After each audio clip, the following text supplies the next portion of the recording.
देखो लोग कहते सुदामा दरिद्र थे, लेकिन सुदामा जी दरिद्र नहीं, गरीब जरूर थे लेकिन उस दरिद्र कभी नहीं थे। उनके घर में खाने के लिए भोजन नहीं था, पहनने के लिए वस्त्र नहीं था, लेकिन सुदामा जी के मन में संतोष था। भले ही गरीबी है, उसी में वो खुश हैं। जिसके भीतर संतोष रूपी धन ना हो, भले कितना ज्यादा धन मिल जाए, बड़े बड़े बंगले हो, फिर भी उसके मन में संतोष नहीं है तो वो सबसे बड़ा गरीब है।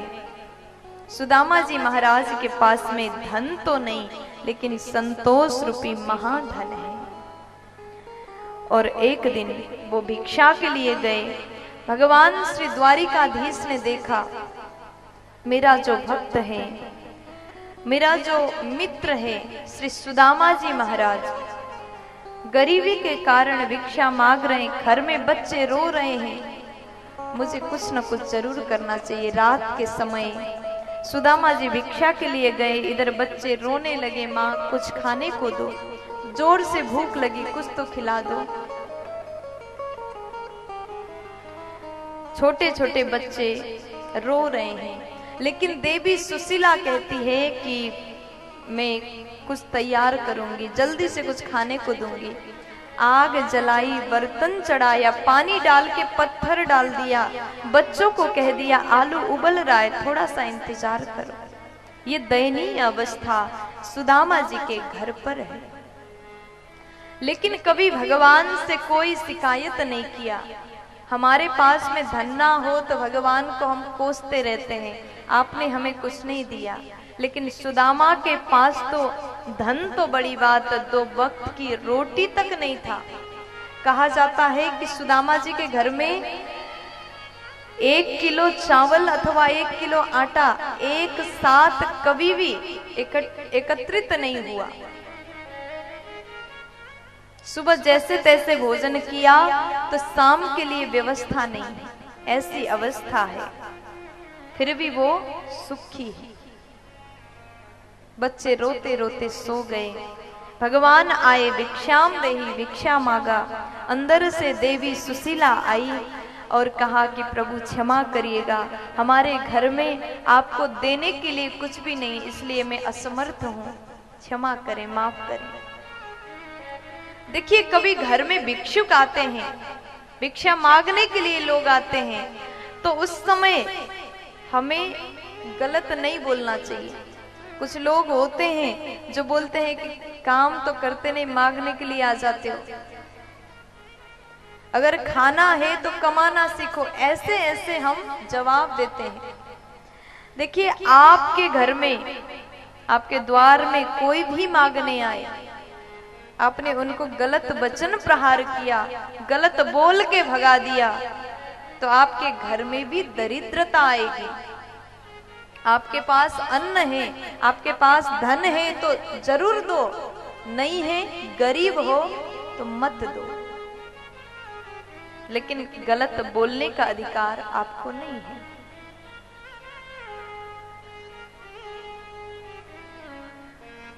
हमारे पास ये अधिकार नहीं है कि अपने वाणी द्वारा किसी का भी दिल दुखा दे।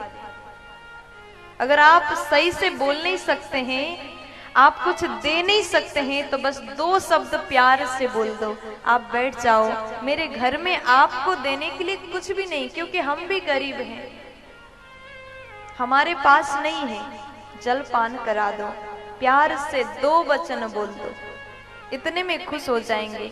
और मांगने के लिए आए हुए भिक्षुक भी आशीर्वाद देके आपके घर से चले जाएंगे। हमारे पास भले कुछ ना हो, परमात्मा ने हमें ये बाणी दिया है, इसलिए बाणी द्वारा सबका सम्मान करना हमारा धर्म है। आज देवी सुशीला ने ब्राह्मण को कहा कि क्षमा करिएगा। भगवान बोले देवी आपके पति कौन है? तो देवी जी ने कहा कि हमारे पति देव का नाम है सुदामा जी, अभी भिक्षा के लिए गए हैं। अच्छा, तो तो एक काम करना, तुम्हारे पति सुदामा द्वारिकाधीश के मित्र है ना?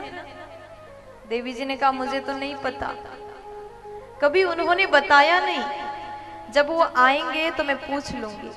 तो भगवान कहते जरूर पूछना और द्वारिकापुरी अपने पति को भेज देना।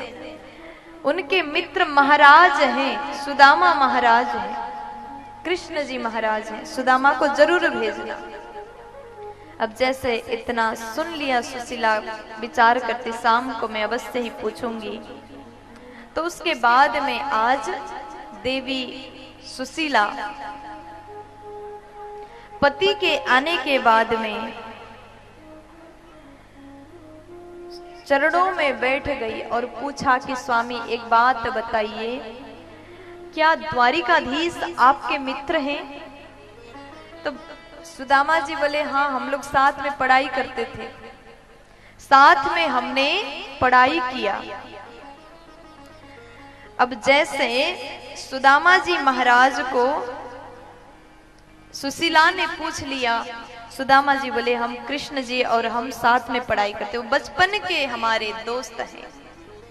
अब तो सुशीला खुश हुई और कहती है कि स्वामी एक बार जाइए और हो सकता है बहुत कुछ दे दे। लेकिन सुदामा जी ने तुरंत मना किया, मांगने के लिए मैं अपने प्रभु के घर में नहीं जाऊंगा। कैसा लगेगा भगवान जब मुझे देखेंगे, मेरा मित्र आया है और मांगने के लिए आया, तो उनको कैसा लगेगा, और मैं इस भाव को लेकर के कभी नहीं जाऊंगा। तुरंत देवी जी ने कहा दर्शन के लिए जाइए। दर्शन शब्द सुनते ही सुदामा जी गदगद हो गए, हर्षित हो गए, आनंदित हो गए। और उसके बाद में आज देवी सुशीला कहती है दर्शन के लिए आप जाओ। सुदामा जी कहते हम जरूर जाएंगे, लेकिन देवी चला तो जाऊं, लेकिन क्या लेके जाऊं? हमारे पास में कुछ भी नहीं जो उपहार हम उनको दे सके। सुशीला बोली मैं कुछ न कुछ इंतजाम करूंगी, और यही जीवन का परम लाभ है। अयम ही परमो लाभ उत्तमा श्लोक दर्शनम। यही जीवन का लाभ है, हमें भगवान का दर्शन मिल जाएगा। आज बड़े भाव से सुदामा जी दर्शन के लिए जा रहे हैं। इधर देवी सुशीला ने 4 घर में से 4 प्रकार के चावल को मांग करके लाई। किसी के घर में जो चावल मिला, एक एक मुट्ठी 4 मुट्ठी चावल लाती है। किसी के घर का चावल मोटा है, किसी के घर का चावल लंबा है, कहीं से आधा चावल मिला। ऐसे 4 प्रकार के चावल लेके आई, लेकिन उस चावल को बांधने के लिए कपड़ा भी नहीं था। या चित्वा चतुरो मुष्टीन विप्रान पृथुक तंडुलान शैलखंडेन तान वध्वा भर्त्रे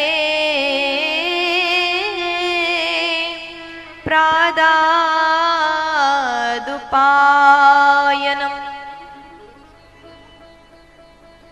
4 घर में से 4 प्रकार के चावल लाई, उसको बांधने की अच्छा कपड़ा नहीं था। शैल खंडेन तान बद्ध्वा, फटा हुआ तला हुआ वस्त्र को वस्त्र में बांध करके वो चावल की पोटली दी।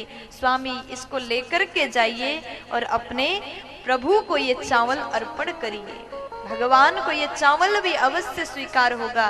इस भेंट को पाकर के द्वारिकाधीश प्रसन्न हो जाएंगे। इस भाव से चावल को लिया और एक हाथ में वो पोटली है, एक हाथ में लाठी है। और सुदामा जी घर से निकले और खाली पैर, पादुका नहीं है चरण में, ऐसे जा रहे हैं। कृष्ण को याद करते हुए मैं मिलने आ रहा हूं, याद करते हुए गए। लेकिन जैसे चलने लगे, चलते चलते चलते चलते एक विशाल नदी आया। तो सुदामा जी को लगा इतना बड़ा नदी कैसे पार करूंगा।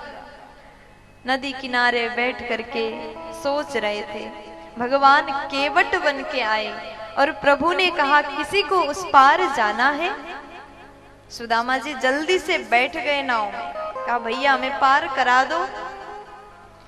भगवान पार करा रहे हैं। जैसे बीच में पहुंचे सुदामा जी महाराज को भगवान कहते हैं दक्षिणा तैयार रखो, निकालो। तो सुदामा जी बोले हमारे पास तो है ही नहीं, क्या निकालें। भगवान बोले पार करा रहा हूं, फ्री में थोड़ी ले जाऊंगा।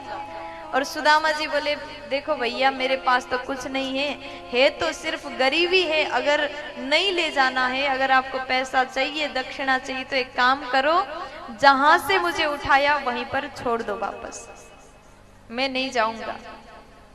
तो भगवान बोले जो है वही दो। सुदामा कह रहे हैं गरीबी है हमारे पास। भगवान ने कहा वही गरीबी हमको दे दो।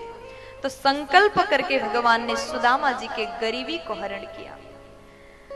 देखो भगवान के द्वार में आप एक कदम आगे जाते हो, भगवान तक जाने के लिए आप थोड़ा सा भी कोशिश करते, थोड़ा सा भी आगे बढ़ते हैं, तो आपके लिए भगवान भी जरूर आएंगे।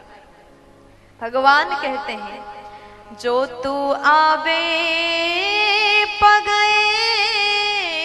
एक, मैं आऊं पग 60, जो तू कर लो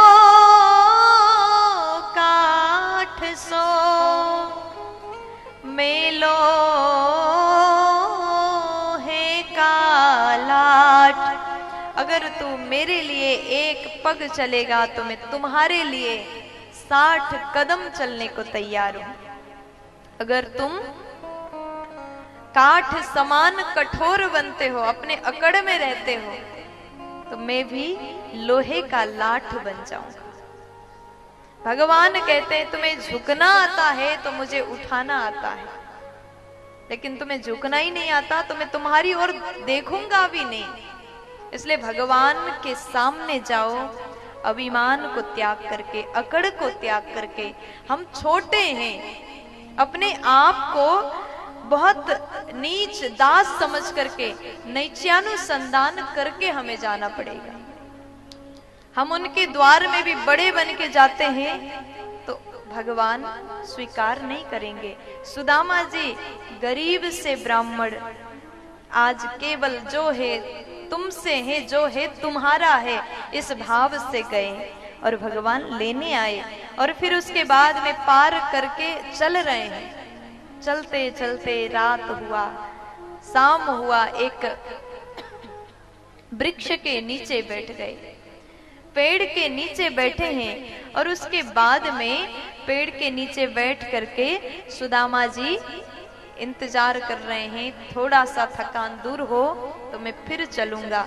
लेकिन बहुत थके हारे ब्राह्मण, दुबले पतले, इतना शक्ति भी नहीं था, वो सो गए, नींद लग गई। रात हुआ और भगवान ने अपने गरुड़ जी को भेजा। भगवान कृष्ण जी ने गरुड़ को आदेश दिया आप जाइए और जाकर के मेरे भक्त को उठा करके ले आइए। प्यार से बोल दीजिए ना। आज सुदामा जी महाराज को लेने के लिए गरुड़ जी महाराज पहुंच गए और जहां पर सोए हुए थे वहीं से उठा करके द्वारिकापुरी में लेकर के गए और सुला दिया गया।